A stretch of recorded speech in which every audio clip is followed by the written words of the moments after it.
भारतीय जनता पक्षामध्ये एखाद दुसरा नेता सोडला तर त्या लायकीचे नेते केंद्रीय मंत्रिमंडळात काम करू शकतील असे कोणी दिसत नाही। एक शिवराज सिंग चौहान आहे किंवा नितीन गडकरी आहे, ती मोठी नावं आहे।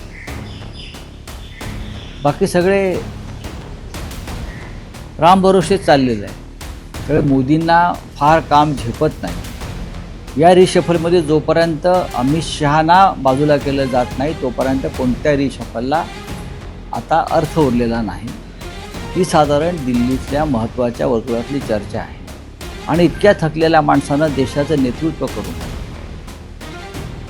राष्ट्रहितासाठी अमित शहा आणि मोदींनी आता दूर व्हायला पाहिजे। राष्ट्रहितासाठी जर राष्ट्र प्रथम असेल तर मग त्यासाठी त्यांनी सत्तेपासून दूर जायला पाहिजे आणि मार्गदर्शकाच्या भूमिकेत राहायला पाहिजे। याला देशसेवा म्हणतात ना।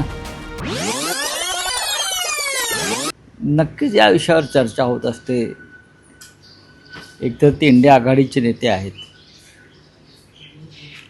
लोकसभेतले विरोधी पक्ष नेते आहेत, सरकारला त्यांनी कोंडीत पकडलेलं आहे आणि राहुल गांधींनी जो दबाव निर्माण केला आहे विरोधी पक्षनेता म्हणून, सरकारच्या अपयशाची लक्तरं जी त्यांनी टांगली आहेत राष्ट्रीय आणि आंतरराष्ट्रीय स्तरावर,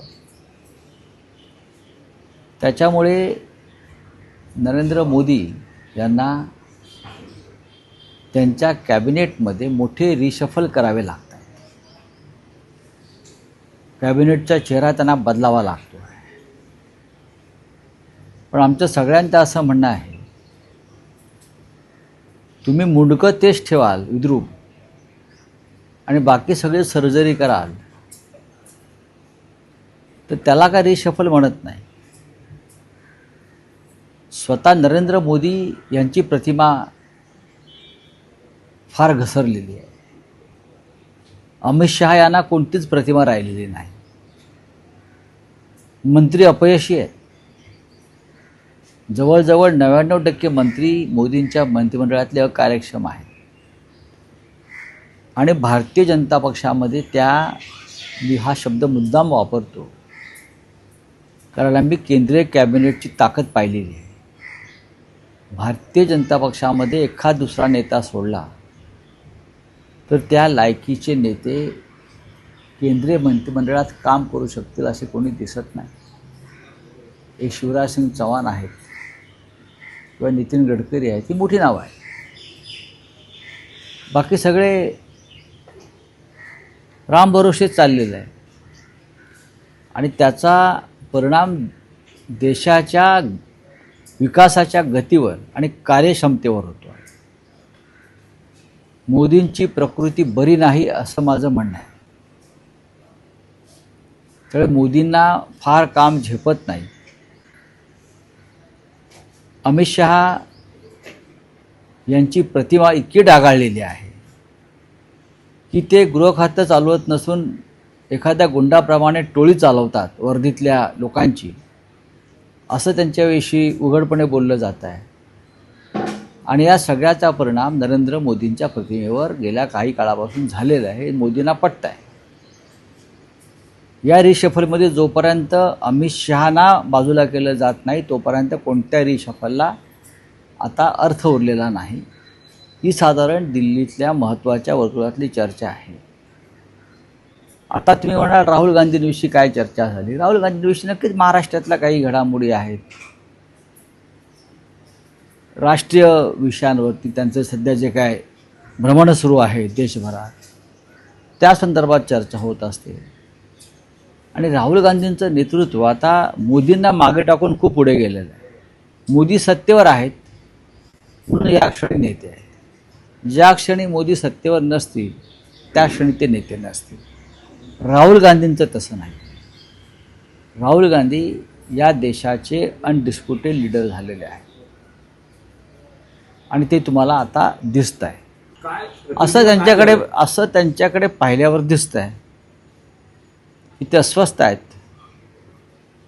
मी त्यांना ऑब्झर्व करतो, त्यांना बोलताना चालताना गाडीत बसताना, आणि त्यांचेच लोक सांगतात जसे नेहरू थकले होते तसे मोदी थकलेत. शेवटच्या काळात नेहरू फार थकले होते आणि आता मोदी फार थकले आहेत. आणि इतक्या थकलेल्या माणसानं देशाचं नेतृत्व करू नये. राष्ट्रहितासाठी अमित शहा आणि मोदींनी आता दूर व्हायला पाहिजे. राष्ट्रहितासाठी जर राष्ट्र प्रथम असेल तर मग त्यासाठी त्यांनी सत्तेपासून दूर जायला पाहिजे आणि मार्गदर्शकाच्या भूमिकेत राहायला पाहिजे. याला देशसेवा म्हणतात ना. कुवत नसताना आणि शरीर साथ देत नसताना सत्तेच्या खुर्चीवर बसून देशाचं नेतृत्व करणं यात राष्ट्रहित नाही. आणि आपण पाहिलं असेल की आता आंतरराष्ट्रीय स्तरावर मोदींची कशी खिल्ली उडवली जाते. अमेरिकेचे राजदूत जे ट्रम्प त्यांचे मित्र आहेत म्हणतात की मोदी कसे गयावया करतात, पत्रकार परिषदा घेऊ नका, मला प्रश्न विचारायला लावू नका. हे चांगल्या उत्तम आरोग्याचं किंवा प्रकृतीचं लक्षण नाही. त्याने आत्मविश्वास गमावलेला आहे, कॉन्फिडन्स गमावलेला आहे, त्याचा परिणाम. झोप न येणं हे सुद्धा आजाराचं लक्षण आहे. झोप न येणं हे गंभीर आजाराचं लक्षण आहे. जर ते कमी वेळ झोपतात असं कोणी सांगत असेल तर एक माणूस इतके वर्ष झोपत नाही आणि त्या झोपेचं राजकारण करतो, तर कमी झोप येणं किंवा झोप न येणं हे सुद्धा प्रकृती बिघडल्याचं लक्षण आहे किंवा मानसिक स्वास्थ्य ठीक नाही, चिंतेमुळे त्यांना झोप लागत नाही, हे सुद्धा त्यांचं आरोग्य बिघडल्याचं लक्षण आहे. त्याला बघा, नितीन गडकरी त्यांच्या विधानावरती भाष्य करायला समर्थ आहेत. मोदींना जबरदस्तीनं तिथे आता लादलं जात आहे. कारण भाजपकडे दिवसा कोणताही चेहरा दिसत नाही. जे आहेत चेहरे ते विद्रूप आहेत सगळे. अमित शहाना कधीच कोणी प्रधानमंत्री करणार नाही. अमित शहाना त्यांची किती इच्छा असली, त्याने किती कारस्थानं केली, त्याने किती पक्ष फोडले, त्याने किती खासदार गोळा केले, त्याने किती मोदींच्या विरुद्ध स्वतःचं गँग निर्माण केली खासदारांची, तरीही त्यांना कोणीही देशाचं पंतप्रधान होऊ देणार नाही, हे लक्षात घ्या. त्याच्यामुळे मोदींना चालवलं जात आहे. माझ्या माहितीनुसार राष्ट्रीय स्वयंसेवक संघामध्ये त्याबाबत देशाच्या नेतृत्वाच्या बदलाबाबत अत्यंत महत्त्वाची चर्चा सुरू आहे. मी तुम्हाला वारंवार म्हटलं आहे, त्यांना केंद्रात जावं लागेल. मग ती त्यांच्या पक्षाची राष्ट्रीय कार्यकारिणी, केंद्रीय समिती, आणि त्याचबरोबर त्यांना माझ्या माहितीनुसार पक्क्या त्यांना केंद्रातली जबाबदारीसुद्धा घ्यावी लागेल. ते किती नाही म्हणत असले तर ही सुरुवात आहे त्यांनी केंद्रात जाण्याची. आणि वारंवार दिल्लीत त्यासाठीच जात आहेत. अमित शहांबरोबर कोणताही कार्यक्षम माणूस काम करायला तयार नाही मंत्रिमंडळात. ही अनेक ज्येष्ठ भाजप नेत्यांची भूमिका आहे आणि ती मोदींना माहिती आहे. आता भाजपचे लोक म्हणतील तुम्हाला हे कसं, म्हणजे मी खोटं बोलतो आहे का? असं नाही आहे. माझ्याकडे पक्की माहिती. अमित शहांबरोबर देवेंद्र फडणवीसही काम करायला तयार नाही दिल्लीत. इतर काही प्रमुख नेते जे आहेत भाजपचे, त्यांनीही अमित शहांबरोबर काम करायला नकार दिला. इंडिया अलायन्सचं भवितव्य हे चांगलं आहे. JNZच्या मागे इंडिया ब्लॉक नसता राहुल गांधींनी सुद्धा ज्या प्रकारे एक वातावरण निर्माण केलं मुंबईमध्ये आणि महाराष्ट्रामध्ये, आदित्य ठाकरे ह्यांनी उपक्रम फार मोठ्या पद्धतीनं तो राबवला. JNZचा अनेक राज्यांमध्ये त्या पक्षाच्या लोकांनी काम केलं. त्याच्यामुळे JNZला बळ मिळालं. हां, म्हणजे कॉक्रोच जनता पार्टीला हे तुम्हाला नाकारता येणार नाही. आम्ही आमच्याच पद्धतीनं राज्यामध्ये काम करतो आहोत आणि ते करत राहू. याचा फायदा शेवटी इंडिया ब्लॉकला आणि महाराष्ट्रात या राज्यामध्ये महाविकास आघाडीलाच होणार आहे. अमित शहाबरोबर काम करायला आता मोदी तयार नाही. पुढे बोला. केंद्रीय मंत्रिमंडळातून अमित शहाला वगळण्यासंदर्भात मोदींची मानसिकता आहे. आता ते किती धाडसाने निर्णय घेतात तो पाहू. पण आज या देशाची जी दुर्गती झालेली आहे ज्या पद्धतीचं हुकुमशाहीचं वातावरण निर्माण झालेलं आहे, लोकांमध्ये अस्वस्थता अस्थिरता आहे, त्याला सगळ्यात जास्त जबाबदार मोदींपेक्षा अमित शहा आहे. अमित शहाने या देशाच्या राजकारणामध्ये विषारी प्रवाह आणले. खासदार आमदार विकत घेणं, पक्ष फोडणं, न्यायालयावर दबाव आणणं, निवडणूक आयोगावर दबाव आणणं, या अपप्रवृत्ती गेल्या 12 वर्षामध्ये अमित शहाने आणलेल्या आहेत आणि मोदी त्यांच्या मागे फरफडत गेले. याची आता जाणीव मोदींना होताना दिसते असं मोदींचे सहकारी आता सांगतात. पूर्ण बहुमत असेल, एखाद्या पक्षाचं पूर्ण बहुमत सरकारमध्ये असेल, पार्लमेंटला असेल आणि त्याचं नेतृत्व एखादा नेता करत असेल, तर त्या बहुमताच्या जोरावर तो आपला अजेंडा पूर्ण करू शकतो. हे लक्षात घ्या.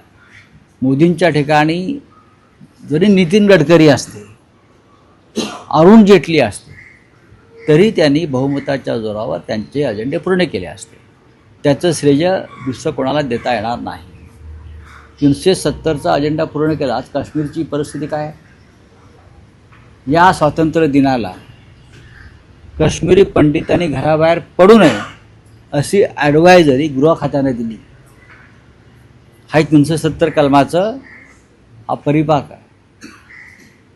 अतिरेक्यांच्या अनेक टोळ्या या क्षणी काश्मीरमध्ये घुसल्याची इनपुट्स आहे. काश्मीरी पंडितांना स्वातंत्र्य दिन साजरा करता आला नाही, त्यांनी घराच्या बाहेर पडू नये अशी जर ॲडवायझरी अमित शहाचं गृह खातं देत असेल, म्हणजे काश्मीरमध्ये काय स्थिरस्थावर झालं आहे? कागदावरचे 370 कलम हटवलं, पण काश्मीर आमचं झालं का? जोपर्यंत तिथे काश्मीरी पंडित आणि हिंदू निर्भयपणे वावरू शकत नाहीत, तरच 370 कलम हटवलं आणि त्याचा हिंदूंना आणि देशाला फायदा झाला असं म्हणता येईल.